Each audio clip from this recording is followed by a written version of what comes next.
Let's give that another All shot. right, let's try it again. Welcome everybody to Adams Polish's Wednesday live video. And what you see here is a brand new 2023 Toyota Tundra TRD off-road in the awesome lunar rock color. Here's my favorite color of Toyota by far. And this is actually my dad's, Ed Triguero, who's on this weekly live quite a bit. And they just bought this truck roughly 3 weeks ago. And my dad said, hey, you know, what should I do? I have a new truck. Like, what am I supposed to do? I was like, actually, that's a really good topic to talk about at Adams Polishes, because probably 90% of the time we're talking about those cars over there that are 10 years old or more, or, you know, keeping up with a car that, you know, you've owned for a little while. So this is a great topic in which we can talk about, once you get a brand new car, what do you do? Like, do you just leave it as is and wash it until it looks scratched and then go about your car care business? I wouldn't do that. I don't recommend doing that. I recommend right when you get the car, right when you take delivery of it, within a month's time, you should create a foundation of car care protection that is going to make cleaning your car easier. And also, I think the big piece of this is getting this protected with something like graphene ceramic coating. It's a harder surface than the clear coat that this sits as right now. So when you go and wash your car consistently, you wipe it down consistently, the damage that you acquire is not going to be as severe. So when you do go to correct it the next time, say it's in a year, say it's in 2 years, who knows, but your car care process of correcting it is going to be a lot easier. So what I'm going to talk about today is what you should do on a new car detail. What do we do? Because here's the other thing. New cars, even if they're sitting in the showroom, are not perfect cars, okay? I'm not saying dealerships are bad. I am kind of saying that actually, because they don't treat their cars at the dealership like we treat our cars at home. They're trying to get the sale. They're not trying to keep them looking the best that they possibly can. So new cars are not perfect cars, and this is no exception. You know, there's a lot of different things happening on here. There's some micro scratches happening right here where it looks like somebody had their arm out the window while they were riding. And it's actually sort of interesting because it looks like buffer halos.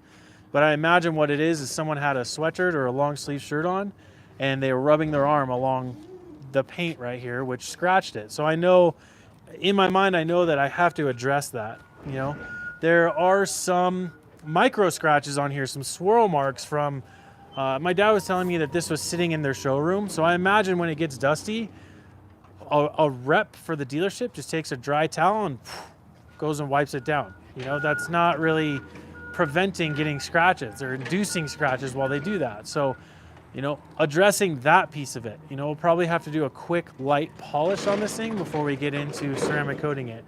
But first things first, I know the car looks clean, but you want to wash it first, because you want to get any loose dirt and loose grime off of the car before you get into claying it and polishing it in ceramic coating. And also, this product right here, we may need to use this. This is called iron remover. And the reason why we potentially need to use iron remover is because this car, I think my dad told me it was assembled in San Antonio. It had to go from San Antonio to Centennial, Colorado somehow, whether that's on a train or whether that's on a open transport. Either way, you potentially can get iron fallout or iron contamination that gets onto this car. And with this being the lunar rock color, it's a light color. So over time, you might start to see the development of orange specks or black specks, which is the iron fallout that's on the car. So using iron remover to decon the car along with claying it is just creating the best possible scenario for when you get into ceramic coating it. So, and I'll be completely transparent. The water I'm using out of the pressure washer is DI water. So we have a deionizer system here. And just to give you a reference, I'll just show you this really fast. Come over here with me, Chris.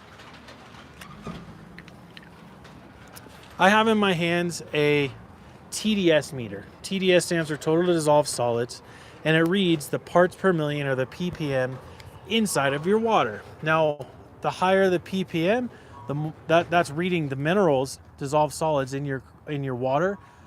The ppm, or parts per million, once the water evaporates, those stay in your car. That's what causes water spots. So the minerals that we're measuring as in ppm. Exactly, yeah. The minerals that we measure as in ppm, as a unit of measure.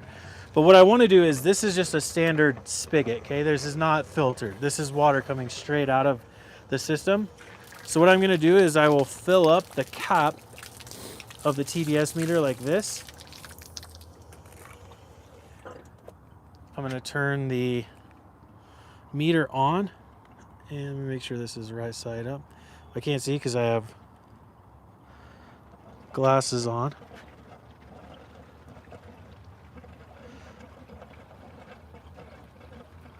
It's actually really hard to see because it's been sitting out in the sun, but this is reading at 300. Okay, so 300 ppm on the reading of the total dissolved solids that is inside of just like our standard hose water that you wouldn't filter. Now, we have a DI system that we run the water through before it gets to our pressure washer. So now when I pull the trigger out of my pressure washer and I fill this up, what this will do is the meter will then go all the way back to... No, it's like because of the heat, you can't see it. But this is, I could see it. It's at 1. So from out of a standard garden hose, standard spigot over there, it's 300. With this water I'm using right here, it's 1 ppm. So any time that it's above, I'd say between 50 and 100, you have a chance for getting water spots. 50 and below, the chance for seeing water spots on the car is virtually 0. So with it being at 1, I have spot-free water right now. We have 2 general questions. Yeah. Bob Dunlop says, "Hi Joe, I've been applying CS3 with graphene, so graphene CS3, on our new car. How do I get it off in order to ceramic coat it?" Oh, it's a good question. Well, thanks for the question, Bob. So Bob said he's been using graphene CS3 on his new car, and how do you get it off before you start applying the graphene ceramic coating? With graphene CS3, it's such a thin layer, and it's sort of the SiO2. I don't think you necessarily need to feel like you need to remove it. The graphene ceramic coating is going to work perfect on top of that. If anything, the way I would remove it is first clay the vehicle, and then depending on what the surface looks like if it's a perfectly polished surface, then just go ahead and start applying it. Maybe use surface prep first. But if you have some minor scratches, polish it. And you might not even need to do compound and polish. You could probably get away with just standard white foam pad with white polish and get the surface really super glossy, and then put on the graphene ceramic coating. So, and I'll just say this, the work I'm doing today, it might seem like a lot of work to wash it, clay it, polish it, coat it.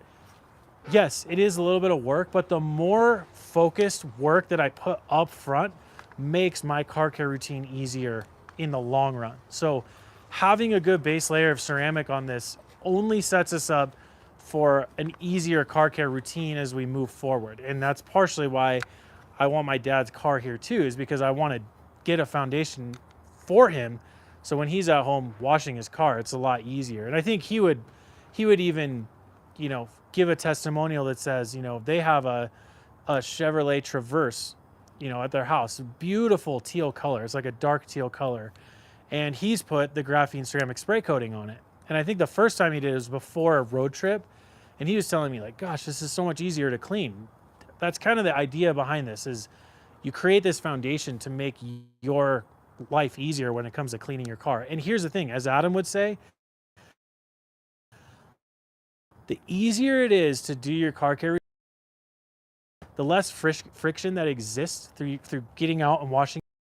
Not physical friction, but friction in your process of going out and doing it. Although also physical friction. Well, yes, that too. But but yeah, the less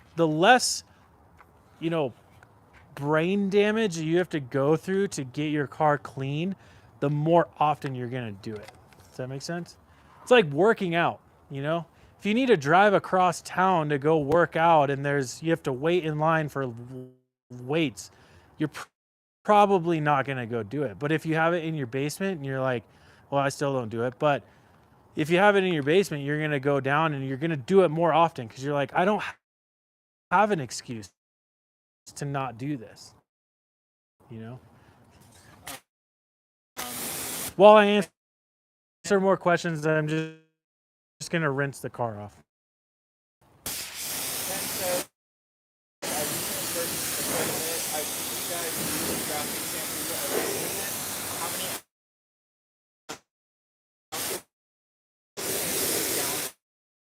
ounces of water? One squeezes, and I'd probably say it's 1.5 ounces. So you could say 4 to 4.5 to 5 ounces of the soap is probably ideal. But yeah, I tend to, and I don't tend to measure it. And the reason why I tend to not measure it is because there's sometimes I use more soap and sometimes I don't use as much soap. It just depends on like how dirty my car is and what I'm trying to achieve. So if if my dad takes this fishing and he takes it out off-roading and it's really dirty, you want to use a little bit more soap because you want the thickness of the suds to work to your advantage. Whereas just like today, I don't need as much suds or as much, I mean, I still want lubricity, but I don't need to like do it overboard. So maybe 2 squeezes today is what I would do. So I sort of think of my soap, you know, distribution into the bucket as squeezes versus ounces because I don't have a thing where I'm like measuring it, you know, and honestly, I learned that from Adam. He doesn't even measure in ounces. It's like more of like the squeezes and that, you know. So, but I would say to you, Ken, that the tool that you're going to be using the most with the soap and the clay mitt is going to be the foam cannon. So I'd make sure you either have a foam gun or a foam cannon because the more even distribution of foam you can get on the entirety of the car and then use the clay mitt with that, the better. So that's generally like how generally when I'm claying a car with a clay mitt and in my washing process, doing what I'm doing right now, I rinse the car off to get as much excess dirt off as possible. And then I foam it down. The reason why I'm foaming it down is number one, to eliminate water spots because the car shampoo or the graphene shampoo neutralizes the water, meaning the surfactants in the soap kind of encompass the minerals in the water. So then when you rinse it off, the surfactants with the minerals vacate the surface versus the minerals staying on the surface. So I'm using the car shampoo or graphene shampoo to neutralize the water, but also provide lubricity while washing. And the more lubricated the surface is, the less friction there is and the less scratching is gonna happen. Now, foam the car and then you wash it. Like I'm gonna do that here in a second. You have your wash pad, your 2 buckets with grit guards. You wash the car, and what you're doing is you're trying to get all loose dirt and contamination off the car on your first go around with washing. Now, once you've done that, you have loose dirt and stuff inside the foam after you just washed it. So you rinse it off again, okay? Now the car is clean with no loose dirt or grime on it. Re-foam it. Reconnect the foam cannon, re-foam it, and now you take your clay mitt, dunk it in the soapy water so it's like has lubrication on it. And then the foam that you just reapplied to the car, now you just go to the glass and the painted surfaces and you do the clay mitt super quick. And when it starts to dry up a little bit, you just dunk it in the soapy water again and boom. If you're on a hot day like today, it's almost 90 today actually in Colorado, you could just grab your foam cannon and re-hit it again really quick and keep going. So you're using the foam cannon or the foam from the foam cannon as your lubrication method for the clay mitt. Because if you don't use lubrication, the clay mitt won't glide. It just sticks on the surface. Just stops. So you need something. So during your washing process, you're using the soap and the foam. When you're doing it inside, which is what I'm going to do today, is I'm going to use a fine grade clay bar and detail spray. So you'll be able to see that too. But the fact that you're even thinking about that, Ken, of claying doing maintenance clay on your car with soap and the clay mitt is awesome. Because if you get in a routine of doing that every 2 or 3 months, your car is always going to feel amazing. So kudos to you for even doing that. Okay, so I'm going to wash the car. Full disclosure, we started shooting an actual video on this for YouTube. So I washed the other side of the car already. And to keep it efficient on the live, to keep it moving forward, we're just gonna do this side of the car because again, the other side's done already. So I might need to actually rinse the whole rest of the car, but the washing part I only need to do this side. So car shampoo, okay? Just standard car soap. When you're doing a new car detail, this is all you need. You don't need anything special. You don't even need megafoam. Okay, just car shampoo. I think Chris did 4 squeezes into here, and then I need to put it into my bucket. But here's the thing, car shampoo doesn't produce the thickest suds, and I don't care at this moment. I just want the most lubrication as possible. So I'm just gonna sudge this down. And another thing to mention, my dad cleaned his wheels yesterday already, so I don't need to do that. And I'm also not coating them today. So that's why I'm not cleaning the wheels right now. Normally I would clean the wheels before I even put water on the rest of the car. So just assume that I had already cleaned the wheels. Well, I didn't, my dad did.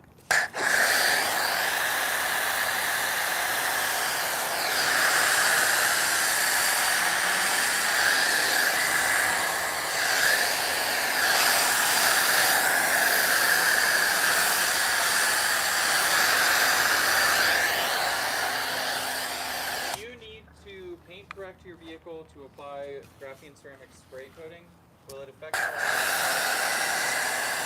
Will it affect what? how long the product lasts on the vehicle? Oh, that's a good question. Do you need to polish your vehicle before you apply this graphene ceramic spray coating? It's a loaded question, I'll be honest, because the spray coating, I think, has more form and function than the standard ceramic coating. And the reason why I say that is because since it doesn't last as long, you can reapply it more often. And I know people, I've actually done a video on this, but people in the off-road community are not people that are gonna polish their cars. They have pinstripes all along their car. They're not trying to make it look showroom perfect. And they're not trying to make it look perfect while they're daily driving it. They use graphene ceramic spray coating as a way to make cleaning their car easier after they've been out in the mud and the dirt and the grime. Okay, so in that case, no, you do not need to polish your car. What I would say though is to at least do a one-step polish. The reason for that is you get to remove oxidation that's on your paint. And oxidation from your paint is actually porous. So when your car is oxidized, it gives water places to go, which in turn makes it flat on the surface. So at least one-step polish your car, I would say. Now, if you have a car that you consistently want to look good and take care of, I would, again, maybe at least recommend doing a one-step polish. But remember, the spray coating, depending on where you live, the spray coating is gonna last different time frames on your car. In Colorado, on my car, it lasts about a year. I go through such harsh winter weather that for about a year, it's gonna last on my car. Now, I know that, so I reapply the graphene ceramic spray coating twice a year, no matter what. And that's the spray coating, not the tiny bottle. That's the spray coating, not the tiny bottle. And I'll be honest, probably everyone's like, well, why don't you just do the smaller bottle that's more concentrated? Well, the reason why is because I know that we're here talking about how long it lasts on your car. That's one thing, but we're not talking about what your car looks like, right? So yeah, when I first apply it, it looks amazing. But after a year with kids, grabbing their hand right here and shutting the door, grabbing onto the handles, scratching underneath here, getting your oil change, people slam the door, slam the hood. You're gonna acquire damage no matter what graphene ceramic coating you put on your car. And I wanna make sure my car looks good most of the year. So every 6 months, I one-step polish my car and I reapply the graphene ceramic coating. The fact that I'm even gonna do that, in my mind, means that I don't need to worry about the small bottle because I'm gonna be reapplying it anyways. So I just stick with the easy thing. And also, I have a lifted 4Runner, so it's more functional for me to use the spray coating to spray the suspension parts, to spray the fender wells, to spray my grill. It just all around is a better product for me. I'm not saying that that's wrong. I just, when you're using the spray coating, to me, it's a little bit more functional in that sense. One thing I would say though is if you have a new car like this, I'm going to use the small bottle on this car. And the reason why is because I want the thickest layer on this car that I can because it's new and it already looks amazing. So there's different ways to think about it. But I think it's a little bit personal preference. And I think it also depends on how much you touch your car, how much car care you're really doing. And if you tend to touch your car more often and you tend to care for it more often, then I would say the standard spray or the graphene ceramic spray coating advanced is probably the best protection product for you. I think that answers the question? Yeah. Too long again, for sure.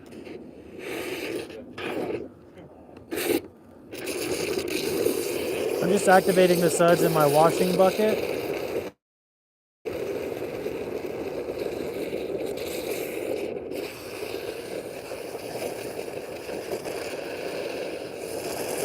And I don't know if you guys noticed, but I put the car shampoo on the actual wash pad and a little bit in the bucket.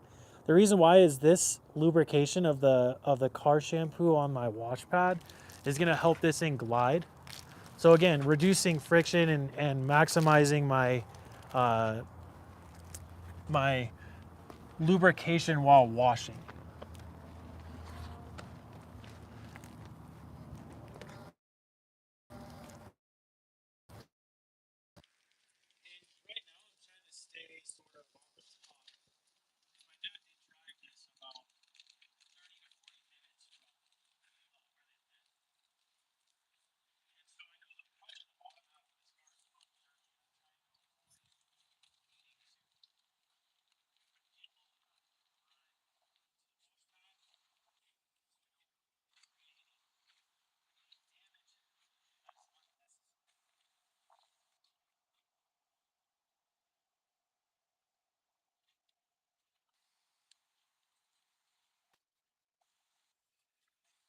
Can you please explain the major differences between H2O garden gloss and slick and slide? Is one better than the other for?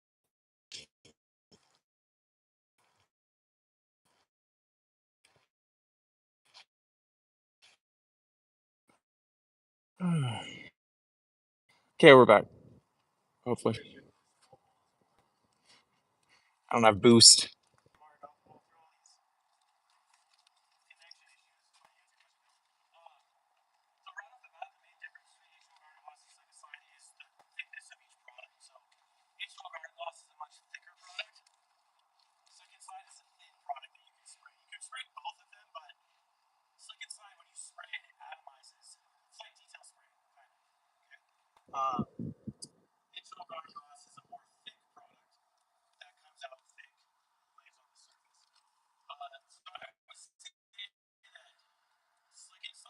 Sprayed white, quick detailer type of product that enhances sealant protection. Okay, H2O garden gloss is a paint sealant that you apply while drying your vehicle. Now, H2O garden gloss is a very unique product. It's something that you use. So after I would rinse this car off, that's when I would. Hold on. Getting comments that sound is cut out.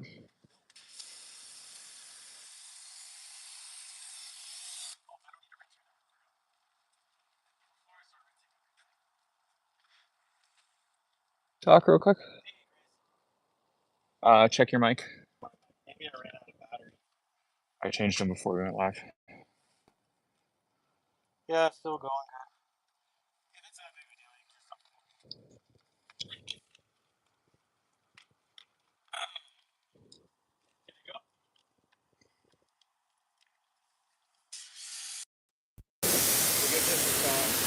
Okay. Everybody tell us if you hear Joe or Yeah, if you just hear everybody tell us if you can hear us right now because the audio is cutting out, but we just unplugged it, replugged it in, and hopefully it's working again. We checked the mic and everything, and it seems to be okay. But we could have like a lavalier mic that needs to be replaced. But anyways, if it's not working, we'll just unplug it and we'll just use phone audio. But right now what I'm doing, before I get back into the explanation of H2O Garden Gloss and Slick and Slide is I'm using iron remover. And so what I want to do is try to remove as much iron contamination that's on this car. They said audio's back. Audio's back. Good to go. Okay. So I was talking about this a little bit earlier, but like cars that get transported on open transport or either like on a train will get iron contamination on the car. And it might not be a lot, but I'm not willing to just risk it and see. So what I like to do is I rinsed off this portion of the car right here, and I over on to see how much iron contamination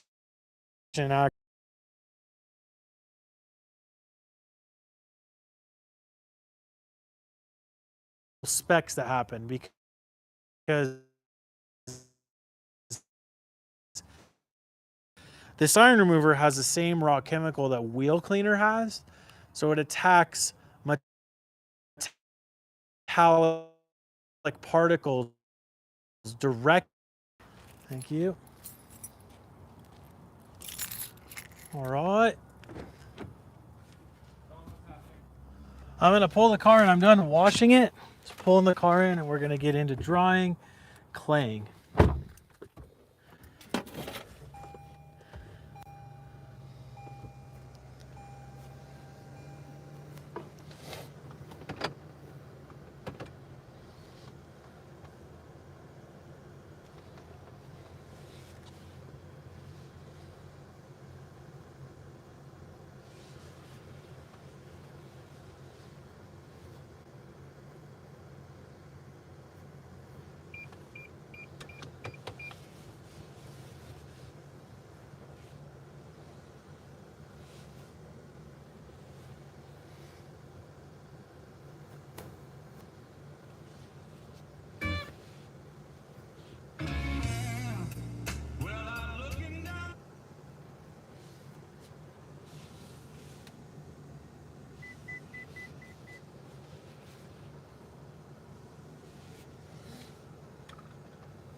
This. Did you do iron remover before or after claim it?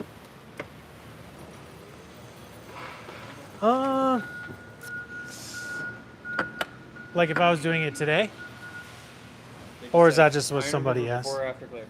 Iron remover, I would do claim it before I do the iron remover. And I'll explain that here in a second, actually, because there's actually like a specific reason for that. And it might seem kind of odd, but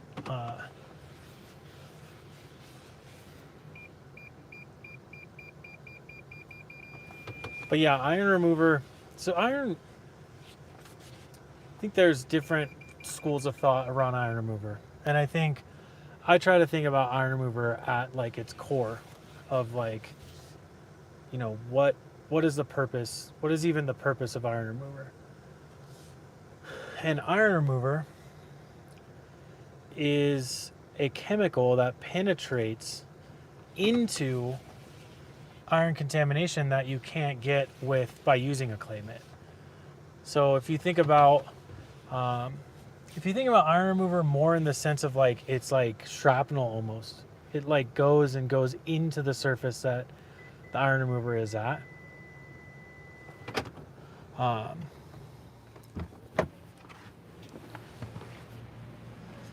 Then it's easier to understand. So check this out. Ready, Chris? Let's say that this is your paint. This cardboard box is like the exterior paint, right? This is iron contamination, and it goes like this. It goes like that, okay? So as you can see, The iron contamination's inside of your paint and it's on the exterior portion of your paint, all right? And when you take the clay mate and you go over this, the clay removes essentially that portion of it. But if you look inside the paint, there's actually iron contamination still in there, right? So the reason why I would say use a clay mitt first is because you want to remove this outside portion of the iron contamination first. Then after you've done that, and all the while using clay mitt, you're going to remove iron contamination, paint overspray, tree sap, all this other stuff, right? And now you just have clear coat, and then you have iron shrapnel embedded into your clear coat. Now you spray iron remover on, and it melts this away, and it goes away, and now you have no contamination on your car, whether it's embedded into it or whether it's extruding out or sitting on top of the surface. And just to be super clear, clay mitt and iron remover eliminate bonding contamination. Clay mitt removes bonded contamination. Iron remover removes embedded iron contamination. All right, so I tend to usually do a clay mitt job on my car, and that's when I'm doing it while washing. I talked to Ken about this earlier. I'm doing the clay mitt job after I foam my car down for the second time, and after I've done that, then I rinse my car off and I hit it with the iron remover, and then all the iron contamination comes off. I rinse off again, bring it inside, and now we're at this point where we're drying it. And so I hope that's a good enough explanation, but I'm using our mini air cannon, which is the handheld one. The cool thing about this, you can kind of see it, there's a filter inside of here. So already separates itself from a leaf blower, because I don't want to blow dirty dirty air or dirt and dust back onto my wet car, because it's just going to stick to the car again. And also the more fine tip here focuses the airflow, so it's more powerful. So what we can do is we can blow the water out of the areas that you can't dry with a standard towel.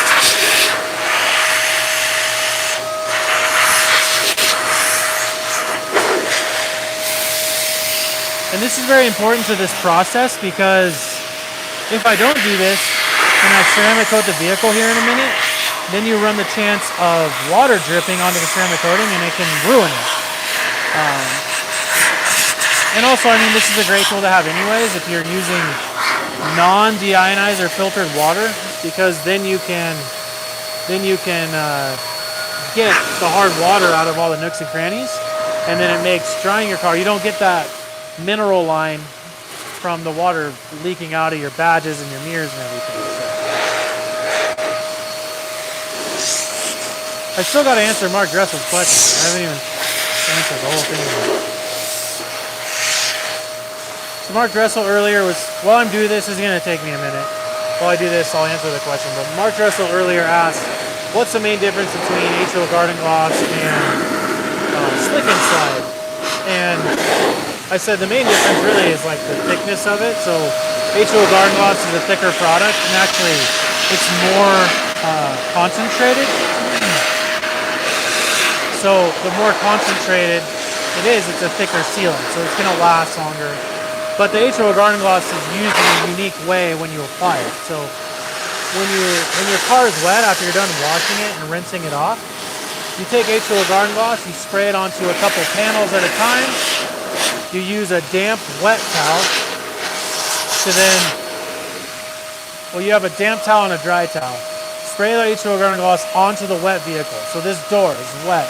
Spray 2 sprays on the glass and 3 sprays onto the door panel. You take the damp towel and you rub it in, you work it in all over, and then once you're done working it in and sort of applying it, then you take the dry towel and you wipe off all the streaks. And it applies a really high quality paint sealant to your surface. It also has SiO2 in it, so you can use it on a ceramic coated vehicle. Now once you have HO Garden Gloss on here, if you want to go wipe your car down, maybe before you go out or before you get to work or whatever, Slick and Slide is the best product to use for that, because Slick and Slide is also a sealant, a polymer sealant that works amazing with HO Garden Gloss. So H2O garden gloss and Slick and Slide are meant to work together. And if you haven't used Slick and Slide, it's a really great product that provides probably the slickest surface that you can get. It's just really, really great product. And when it's used in unison with H2O garden gloss, God, it's even better. So, you know, we talk about ceramic coating a lot, graphene ceramic coating, and we say, you know, you put the graphene ceramic coating on your vehicle, what are the best maintenance products for it? Well, with the paint sealant line here at Allen Polishes, your H2O garden gloss is your base layer, and your Slick and Slide is your maintenance product.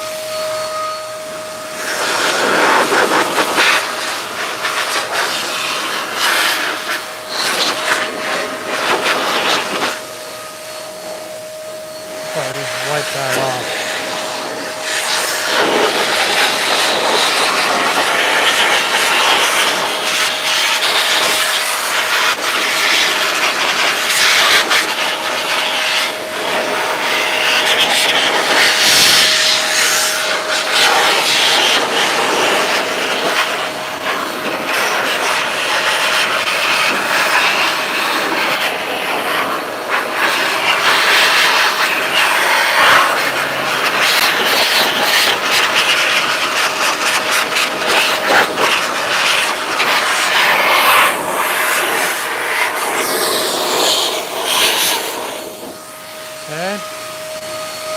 And just FYI, this live video might run a little bit longer than an hour than we're used to.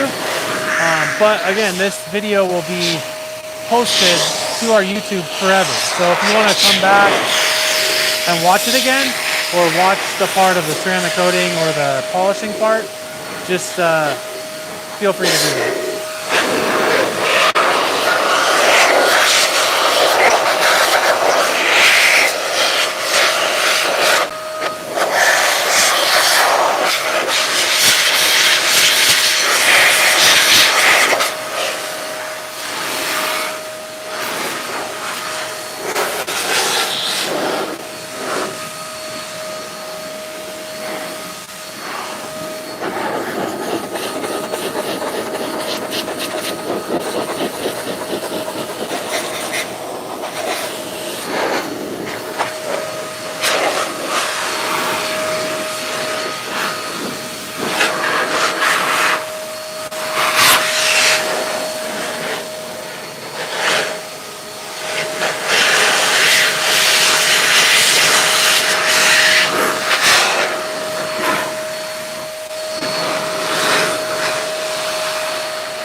Yeah, Mark Dressel asked, is there ever a time to use the one-step polish with the white polishing pad? The answer is yes. And actually, contrary to what we have said, like on our website things, the one-step polish is intended to be used with all the different pads that we offer. So, one-step polish, sort of an interesting product. I use that product a lot. When it comes to polishing, but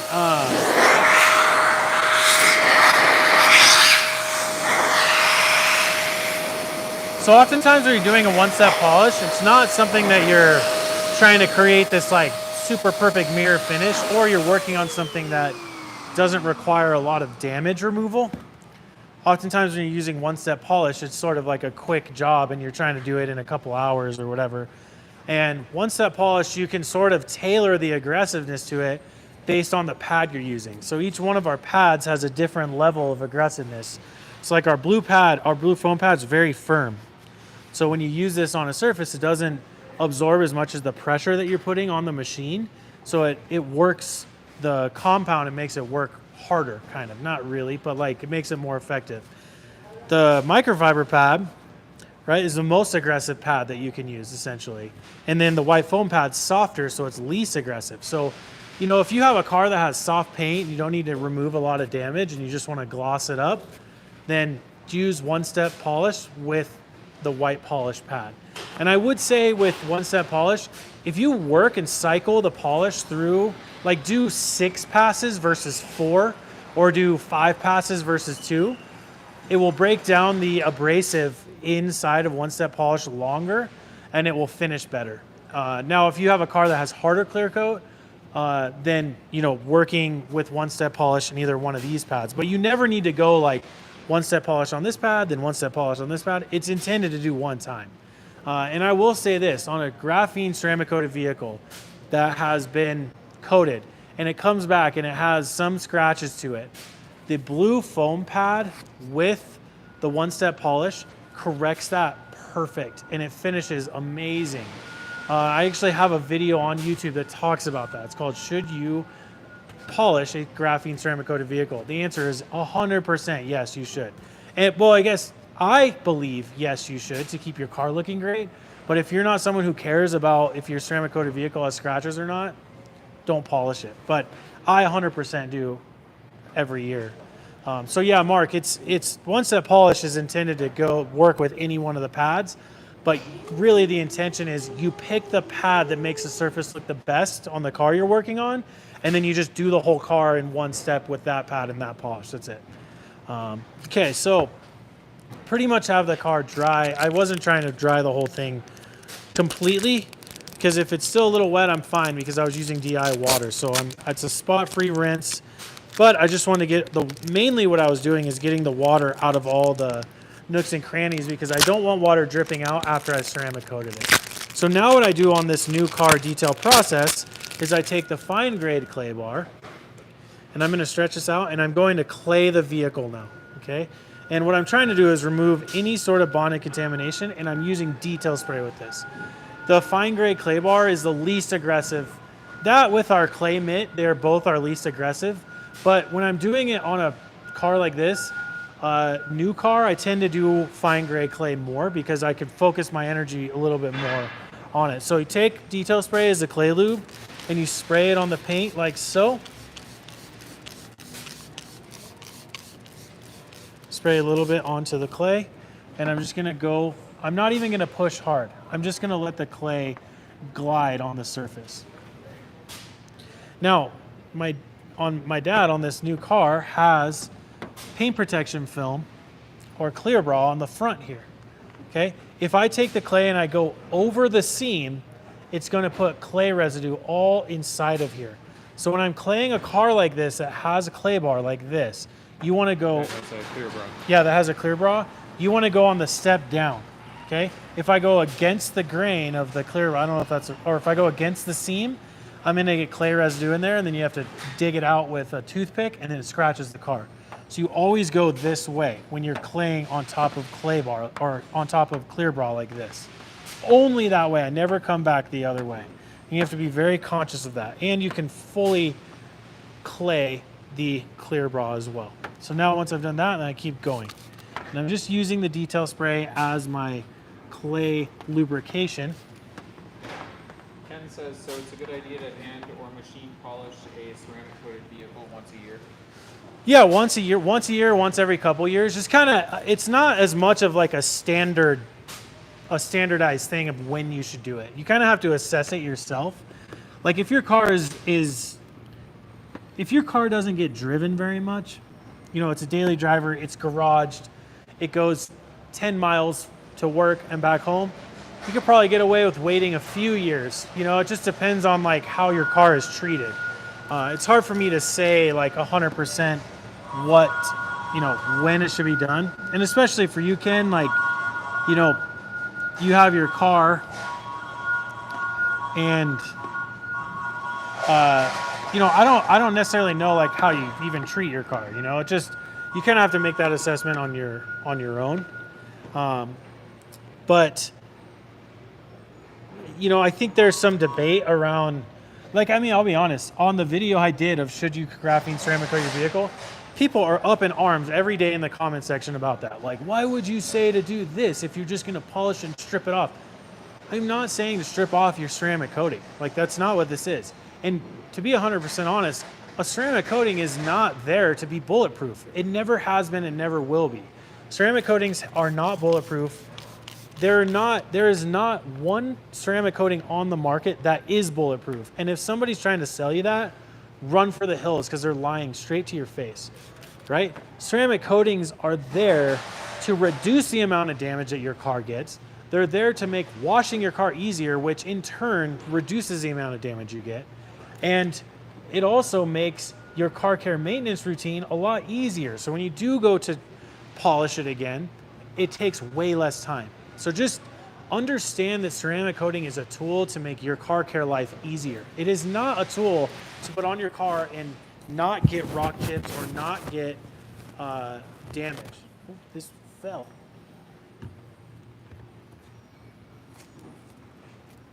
That's all right. I have a mic issue, you guys. You can just leave that there, Chris. My mic fell from under my shirt. Usually that means I'm working really, really hard. A little behind the scenes action. A little behind the scenes action of how we mic up here at Adams Polishes. So I got this lavalier mic hooked to a transmitter in my pocket. Set the lavalier mic on here. This is about to be loud for them. Yep. And then you take this little fuzzy, you put it over the top.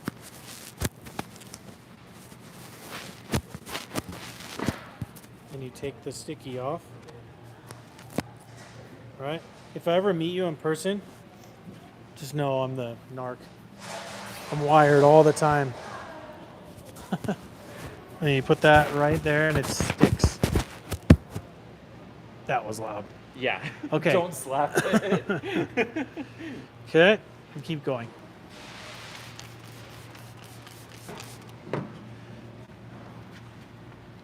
So the claying process is something I try to do quickly. It's not something that you need to like get very meticulous about. It's just mainly the broad surfaces are gonna have the bonding contamination. And I can feel this is pretty smooth already, so I'm not like overly concerned if I do it 100% perfect. I'm even gonna do the glass a little bit. Just the weight of my hand. I think I was talking to Ken before my mic fell off, but Yeah. and sort of talking about like how, you know, ceramic coatings are not bulletproof. And I think that the easy way for detailers to get business is to say that they're bulletproof, because then you believe it and you're like, oh gosh, I need that. It's the best form of protection, but like think about it, like waxes aren't bulletproof, sealants aren't bulletproof, but the reason why you put them on is because you want a hydrophobic property. So like when you clean the water, it has self-cleaning properties and there's less dirt on the car when you go to wash it. So then you scratch less. It's just, there's so many little things to it, but it's always there. The intention is always to make cleaning your car easier, you know? But it doesn't mean that you don't need to ever touch your ceramic coated vehicle. You absolutely still need to care for it. It's just that care and maintenance tends to be a lot easier. And because it's easier and because your car cleans so much easier, the appearance of it looks better for longer, you know? So keep that in mind. This is not like, you know, ceramic coating is not like this magic bulletproof thing that like you don't ever have to touch or do, or is not what this is at all. All right, so I don't know if you'll be able to see this, Chris, but actually on my dad's car, so this is like a brand new clay bar. So this was pure white when I first grabbed it. You can see all this stuff that's on there, and it looks like, honestly, it looks like iron contamination and almost like black overspray. Probably more like road tar, and I imagine it's road tar because this was transported on an open transport semi. So there's no way he could avoid construction. So I bet there's road tar specks all, you know, I mean there is on this thing. So there you go. Clay the car. Actually, I need to do the hood as well.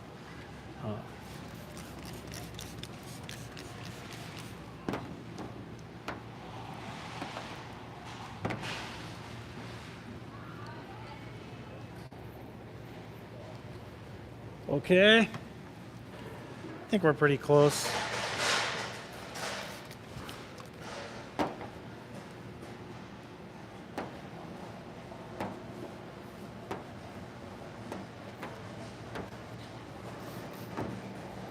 I also, just so you guys know, like while I do this process, I'm also looking into my lights and I'm trying to get a sense of like what this thing is going to need because I know I'm going to need to polish it a little bit. I've already found some spots on it.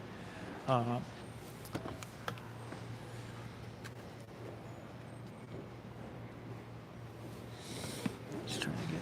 That's the one thing about this truck. It's hard to get to the middle of it.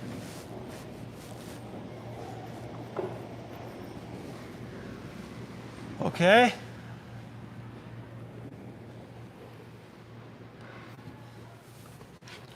All right.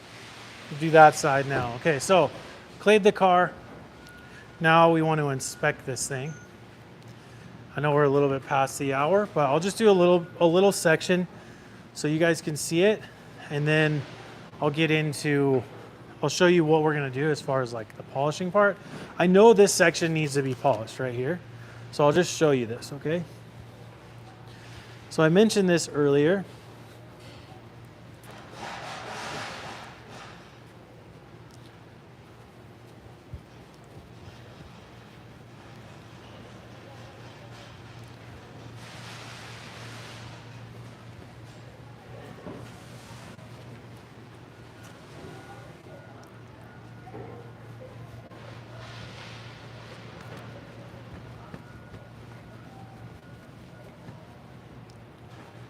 So right here, if I take this light, I don't know if where the best place for me to hold it is.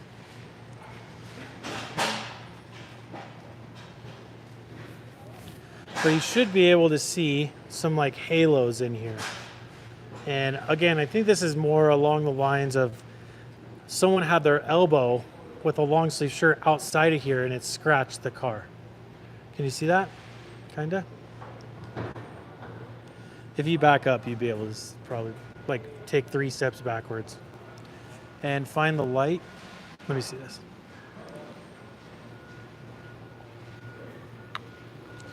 Maybe you could see it like this.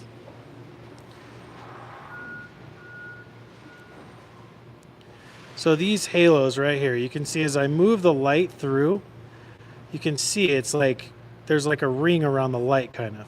You can see that. Okay. Someone had their arm out the window, and I don't want a ceramic coat over this. I absolutely do not want a ceramic coat over this because it's going to stay like that. So what I want to do is I want to fix that. And it's very hazy and there's a lot of damage there. So here you go. So what I'm going to do is take my polisher. And here's one thing, like if you need to polish the whole car, that's one thing. I would say if you're gonna be polishing the whole car, 15 millimeter polisher is gonna be a good option for you because I think especially on this truck, there's so much painted surface area that you need to go through and it's gonna take less time because you're more surface area. Bob says, wouldn't you need to polish over everywhere you've clayed? You don't need to polish over everywhere you clayed, no, Bob. The reason why is because the fine grade clay bar is a clay bar that won't mar the surface when you're claying. And to be honest, when I look through this, because I clayed over this section, it's not marred from the clay at all. Now, if you're using a medium grade clay bar, which is our gray clay bar, 1000% you need to clay over this. And I would say this, fine grade clay is more suited for a new car, a brand new car. Medium grade clay is for a car that you're detailing that has been neglected for a long time. A car that has a ton of bonded contamination and you have to do heavy lifting with a clay bar, okay? So just in this sense, no, I don't need to polish the whole car because I clayed it, okay? Only if I was using medium grade clay or maybe the Visco clay, but that's probably it, So yeah, no, I'm not necessarily gonna go polish the whole car. The clay mitt doesn't really mar. It's fine grade clay and the clay mitt are our least aggressive clay mediums. Might be confusing I said that, but they're our least aggressive clay products that don't mar the surface. And I tend to say like the clay mitt is better suited for during your washing process because it's a lot easier to use during that process. and the fine grade clay bar is more in this setting, which I'm going through and dealing with like a car that, you know, and both the medium grade clay bar, I'm sorry, both the fine grade clay bar and the clay mitt are perfect for maintenance clay jobs, which is like every 3 months you should clay bar your car. And your maintenance clay should be super fast and easy. So whether you're doing that with a fine grade clay quickly like I did here, or you're doing like during washing, then you use the clay mitt during that process. So yeah.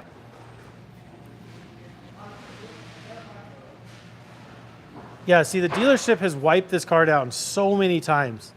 Not so many times, but it's been wiped down a few times. So there is definitely like a little bit of, it'd be really hard to see with this camera. They're super fine scratches. And again, mainly what I'm trying to focus on right now is this halo spot, because I go around, and normally what I would do is I'd wipe down the whole car with the clay. Because I want to monitor what everything in the paint looks like. But for time's sake, I'm not going to wipe down the whole car. I will after this, because I am going to try to finish this with my dad. But I'm going to do little sections right now just to keep it efficient for time here on the live. But I do know that this part is the worst part, where the halos are of the paint. Of this area where somebody had their elbow out. And what I'm doing is I'm using the Adams polishing tape to tape off the rubber accent here, because I don't want to get any compound or polish onto this. And actually, so check this out. I'm trying to put this on here and it won't stick. The reason why it won't stick is because there's detail spray on there, all right? So what you need, which we have an old bottle of coating prep, an alcohol wipe, and actually probably what I would do is wipe this car down with this versus surface prep, okay?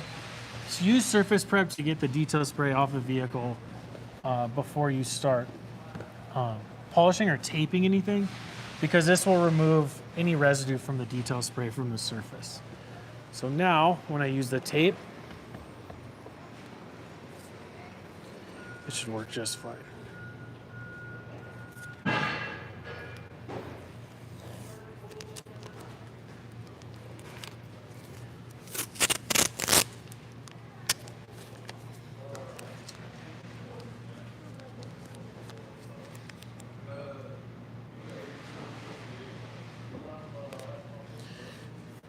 Yeah, it just sticks so much better.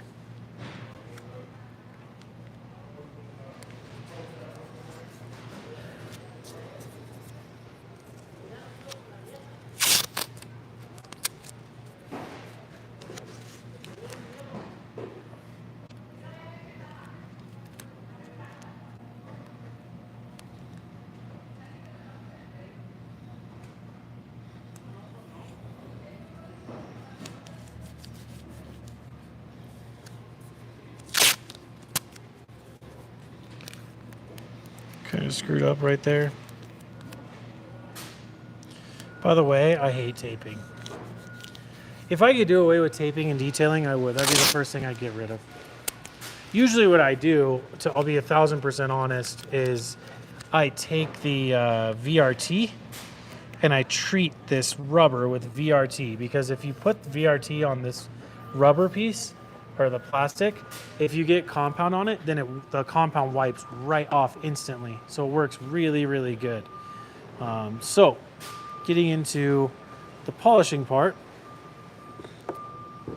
what I'm going to do is, because these are some halos here and it's not crazy damage,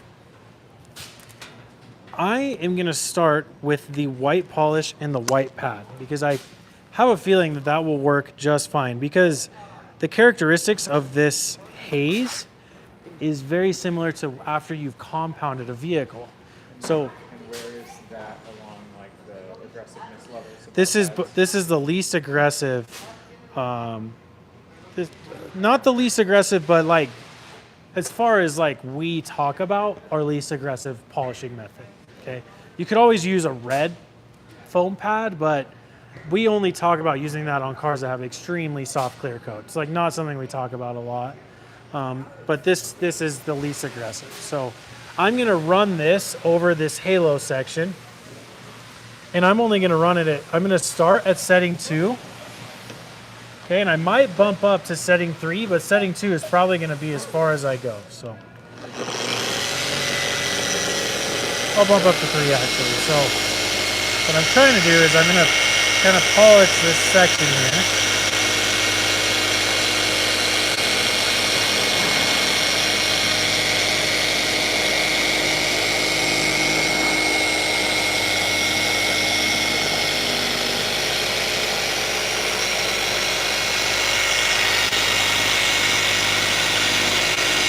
I'm trying to go at like a really slow pace because I want the polisher to be effective and do its job.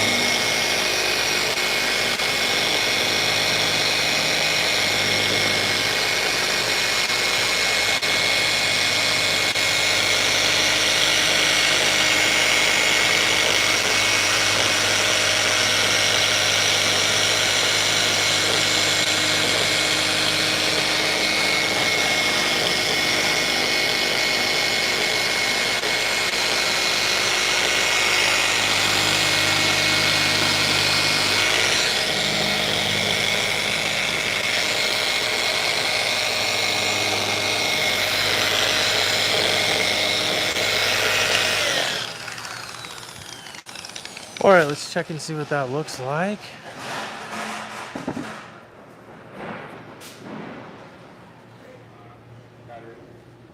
Okay.